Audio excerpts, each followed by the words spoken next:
Hi అండి, అందరికీ నమస్తే. Welcome to my channel. ఈరోజు ఈ వీడియోలో మనం తాళపత్ర గ్రంథాలలో వివరించిన కొన్ని నియమాలను గురించి తెలుసుకుందాం. 1.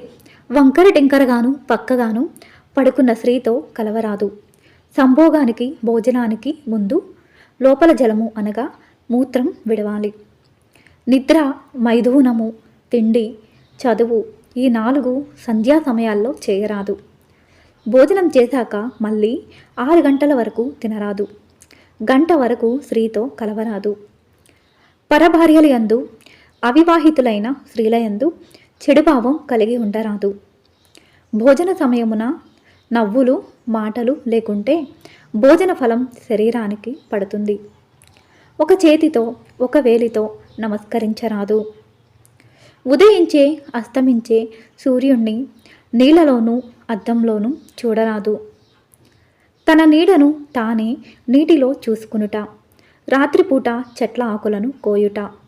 రాత్రిపూట బావిలో నీళ్లు తోడుట చేయరాదు.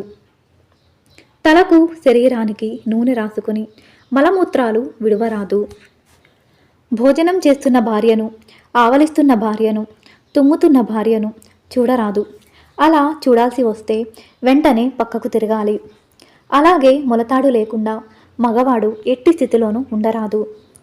గుమ్మడికాయను స్త్రీ ఎలా పగలగొట్టకూడదో అదేవిధంగా పురుషుడు దీపాన్ని ఆర్పకూడదు.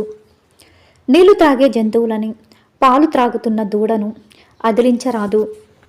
పరిగెత్తే వారికి, ఆవలించే వారికి, తలస్నానం చేస్తున్న వారికి నమస్కరించకూడదు. భార్య గర్భవతిగా ఉన్నప్పుడు నదీ స్నానము, సముద్ర స్నానము చేయరాదు. అలాగే క్షవరము, పర్వతారోహణము చేయరాదు. స్త్రీలను కాటుక పెట్టుకునేటప్పుడు, స్నానం చేసేటప్పుడు గాంచరాదు. ఫ్రెండ్స్, ఈ వీడియో మీకు నచ్చినట్లయితే ప్లీజ్ లైక్ చేసి మా ఛానల్ని సపోర్ట్ చేయండి. మరిన్ని ఇంట్రెస్టింగ్ వీడియోస్ కోసం మా ఛానల్ని సబ్స్క్రైబ్ చేసుకోండి. Thanks for watching.